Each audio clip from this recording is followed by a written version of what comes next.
a calm spirit, a settled soul. You can walk through fire and not be burned. Some of y'all are losing sleep over battles that don't belong to you. You're reacting to everything, feeding every fear, answering every devil that barks. But God didn't create you to be reactive. He created you to be rooted. So I came with a word today. I came with a mission. And I came with a message. If you'll give me a few moments of your time, I'll show you how to anchor your thoughts, how to silence the noise, and how to train your mind to be calm in every situation, not some, every. Are you ready? Because we're about to shift something in the atmosphere.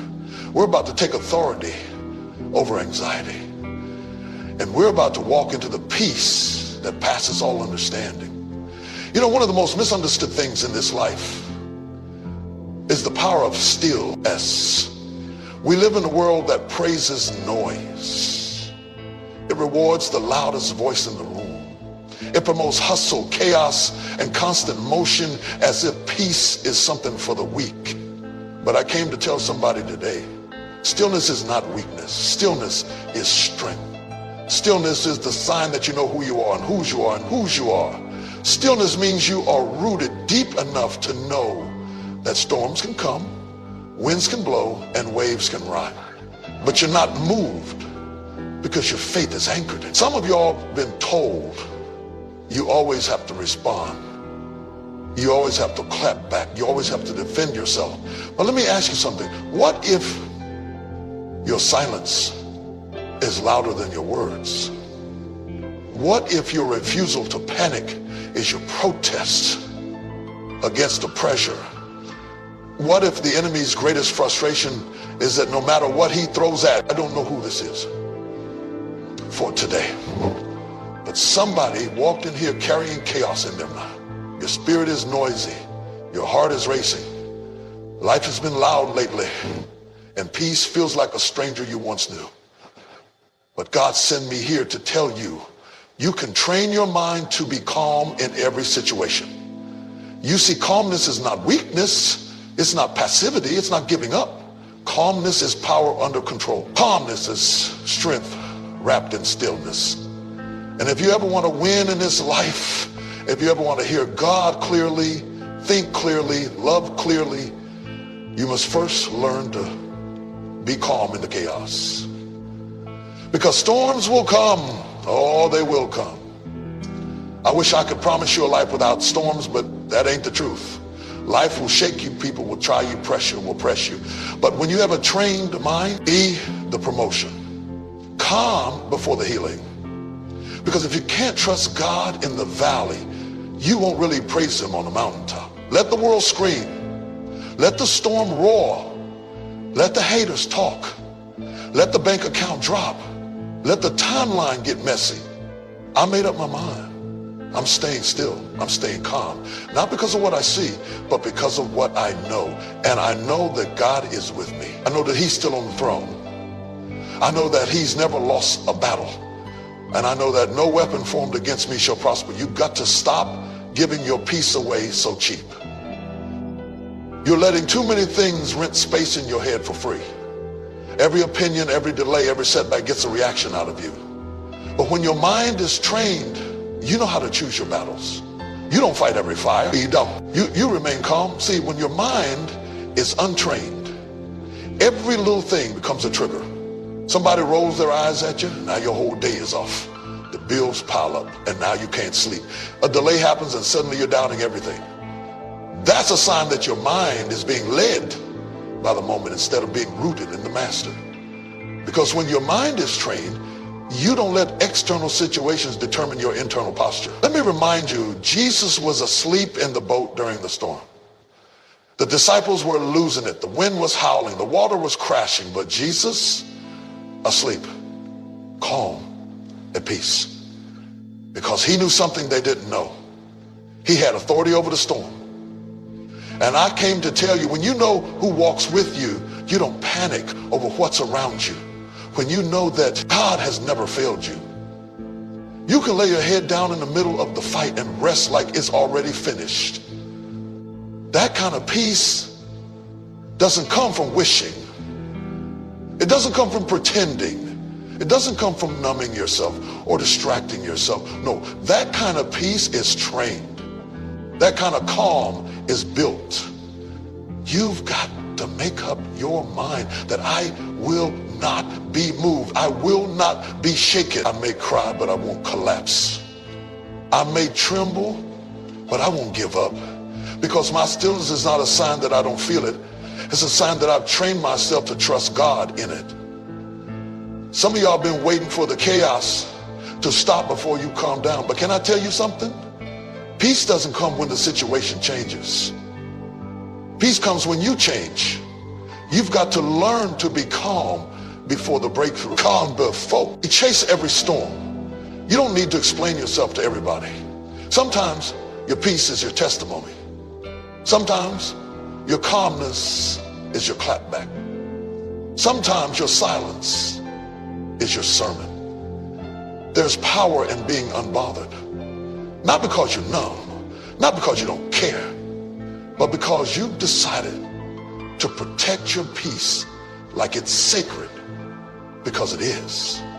You've decided that nothing and no one is worth your sanity. You've decided that no storm will seal what God gave you. You've decided that even if the world is shaking, your soul is secure. And here's the real truth. When you are calm, you can hear God better. You can think clearer. You can discern what's real and what's noise. You can separate fear from faith, emotion from wisdom, pain from purpose. But you've got to quiet your spirit long enough to listen. Here, I'm talking about putting the word of God in your mouth before the lies of the world get in your ears. You can't just react when things fall apart.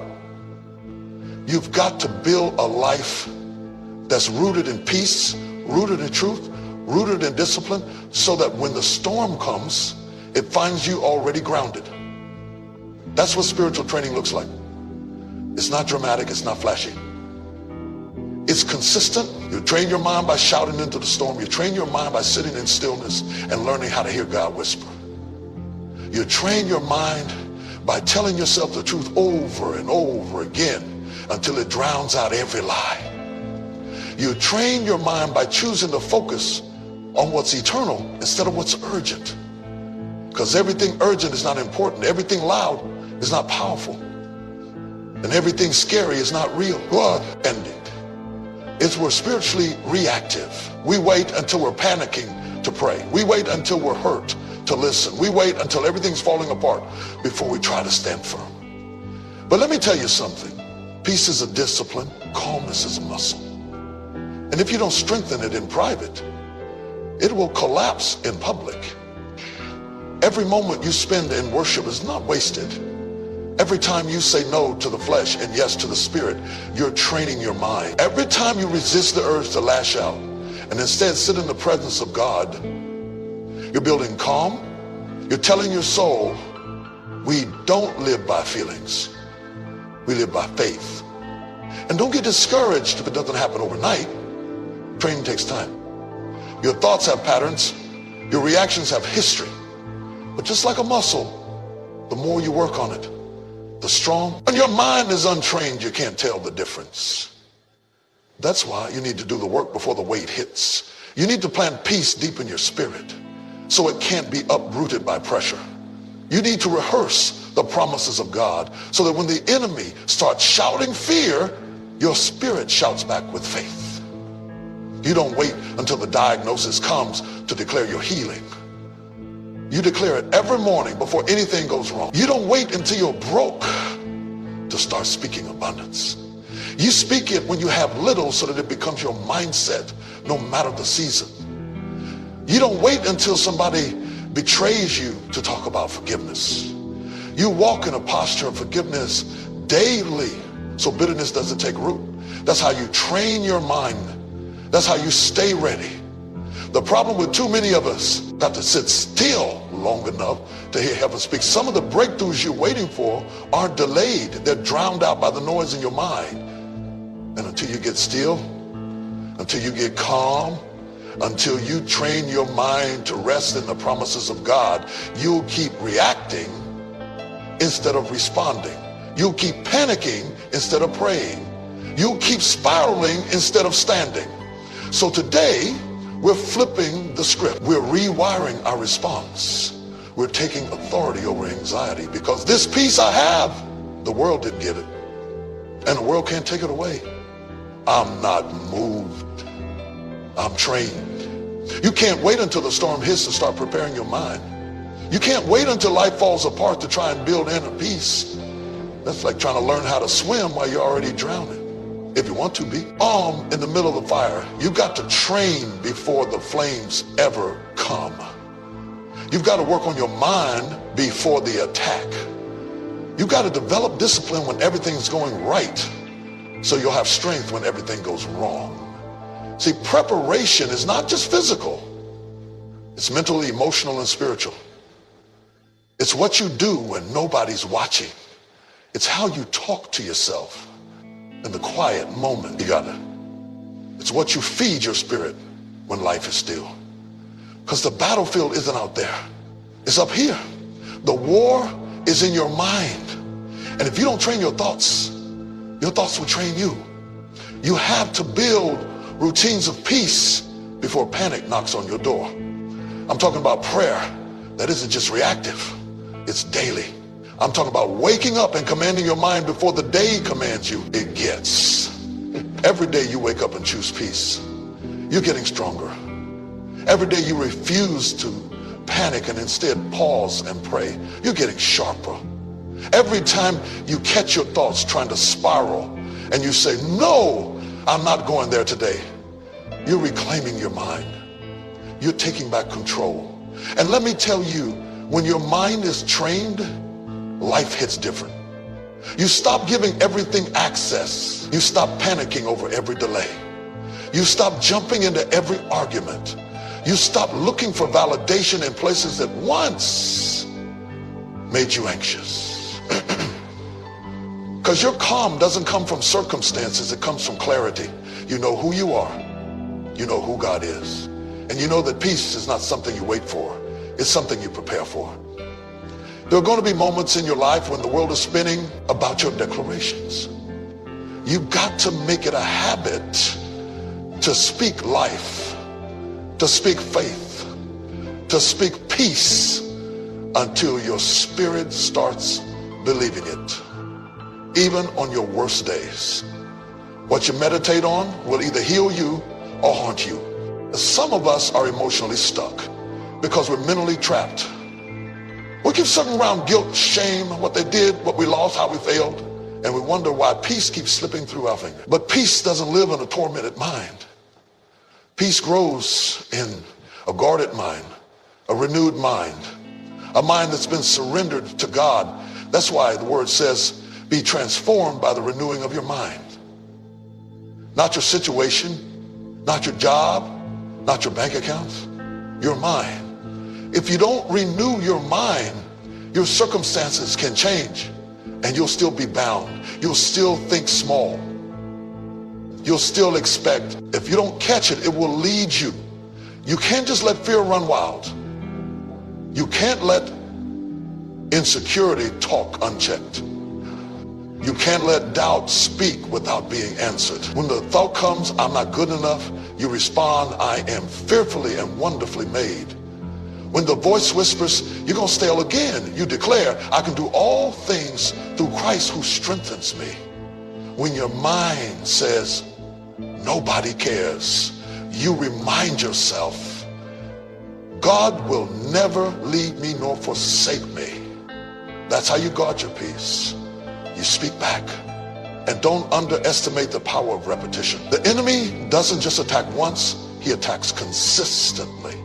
So if you want to defeat him, you've got to be consistent in return. You can't speak the truth once and then stay silent the next 10 times the lie comes back.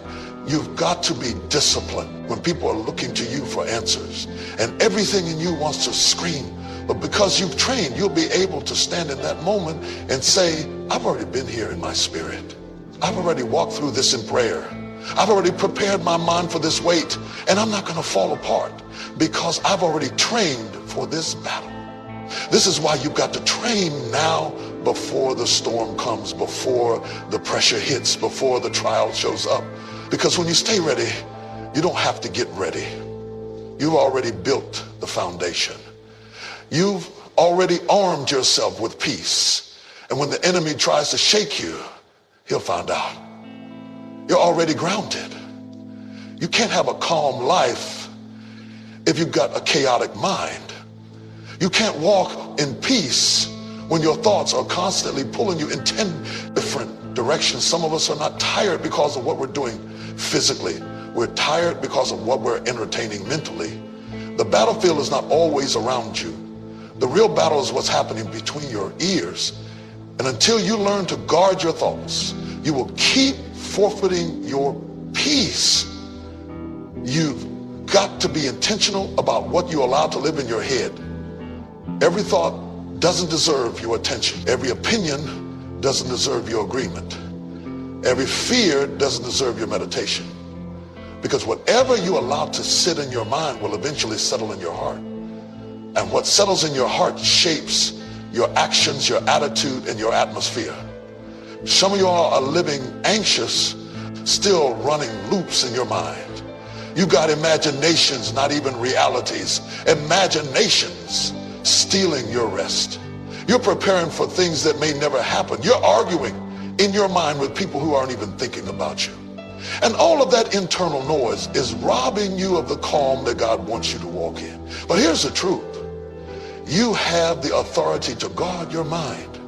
You may not be able to control what shows up at your mental doorstep, but you do get to decide what stays. You don't have to let every thought take root. You don't have to let every lie grow legs. Just because it knocks doesn't mean you have to open the door. You have to start challenging those thoughts and asking, is this true? Is this helpful? Is this what God says about me? Because if you don't confront it, it will control you. Defeat. You'll still feel unsafe, even in safe places. But when your mind is renewed, when your thoughts are guarded, you can walk through fire and not flinch. You can hear bad news and not crumble. You can sit in the middle of uncertainty and still carry peace like it's your birthright. You got to get aggressive about protecting your inner peace. That means learning how to say no. That means walking away from gossip. That means turning off the noise that feeds fear and tuning into the voice that feeds faith. That means unfollowing some voices that speak confusion and surrounding yourself with voices that speak clarity. Because peace isn't passive. It's not just the absence of noise. It's the presence of order. It's the product of discipline, and it starts in your thoughts. Don't let a stormy thought create a stormy life. Don't let an anxious imagination steal today's strength. You've been given too much power to lies, too much space to worry, too much energy to what ifs. And now it's time to take your mind back, to reclaim your peace, to guard your thoughts like your future depends on it, because it does. You don't have to be at the mercy of every emotion. You don't have to ride every wave of fear. You don't have to keep rehearsing defeat when God has spoken victory. Train your thoughts, guard your peace. And when the enemy comes knocking, let him find a mind that is calm, covered, and completely convinced that God is still in control. There comes a point in your life when you have to make a decision, not an emotional one, not a circumstantial one, but a spiritual decision. That no matter what happens, you will trust God completely. Not halfway, not when it makes sense, not only when things go your way. I'm talking about a settled, unwavering, deep down in your soul kind of trust that says, even if I don't understand it, even if I don't like it, even if it hurts, I still believe God is working. Because the truth is, trust is what anchors calm. You can't be calm in the storm if you don't believe the one who controls it. You can't rest if you secretly think God forgot about you. You can't walk in peace if deep down you're convinced that things are going to fall apart at any moment. Calmness is the fruit of trust. It's not about how quiet the world gets. It's about how convinced your spirit is that God is still good, even in the dark. Sometimes God doesn't change the situation because he's trying to change your response. It's not always going to, not always a feeling. There are going to be days when everything in you wants to panic, but your spirit has to rise up and say, no, I trust him. I don't have to understand it to believe he's working it for my good. That's the kind of trust that sustains you. That's the kind of trust that calms the chaos inside. That's the kind of trust that gives you a supernatural kind of stillness, even when all hell is breaking loose around you. You can't say you trust God and still try to control everything. You can't say you trust him and then worry yourself sick trying to manipulate the outcome. Trust means you surrender the pen. You stop trying to rewrite the story and start letting him lead. You stop rehearsing your worst case scenarios and start resting in his promises. Because he's never failed you yet, and he's not about to. Hey, stop the storm just because you cry. Sometimes he lets it rage just long enough to show you that the storm can't shake what's built on faith. You've got to trust that God knows what he's doing even when you don't see the full picture. You've got to trust that his silence doesn't mean absence. His delays aren't denials, and his plan is still good even if it's not your plan. And wait and wonder. I know what it's like to carry questions that don't have clear answers. I know what it's like to stand at a crossroads and not know which way to turn. But let me tell you what I've learned. Peace is not the absence of uncertainty. Peace is the presence of God in the middle of uncertainty. And the more you trust him, the calmer you become. Trust is a choice. Some of us trust God for salvation, but not for provision. We trust him with eternity, but not with today. We trust him with our souls, but not with our situation. But God didn't call you to half trust him. He wants your whole heart. He wants your full surrender. Not because he needs control. He already has it, but because you need the release. You need the freedom that comes from letting go. You need the peace that comes from saying, I don't know how, I don't know when, but I know who. When your trust is in God, you don't have to panic about people. You don't have to chase validation. You don't have to fear the future. You don't have to keep your guard up all the time because you're scared something will fall apart. When your trust is real, your rest is deep. When your faith is firm, your heart is steady. Where he proved himself over and over again. And now he's asking you, will you trust me even here? Will you trust me when it's not clear, not comfortable, not easy? Will you trust me enough to stay calm while I work it out behind the scenes? Because when you trust God completely, you don't need all the answers. You just need his presence. And if he's with you, you can be calm in every situation. And when your eyes are fixed on him, the winds may blow, but you won't be moved. Even when the answers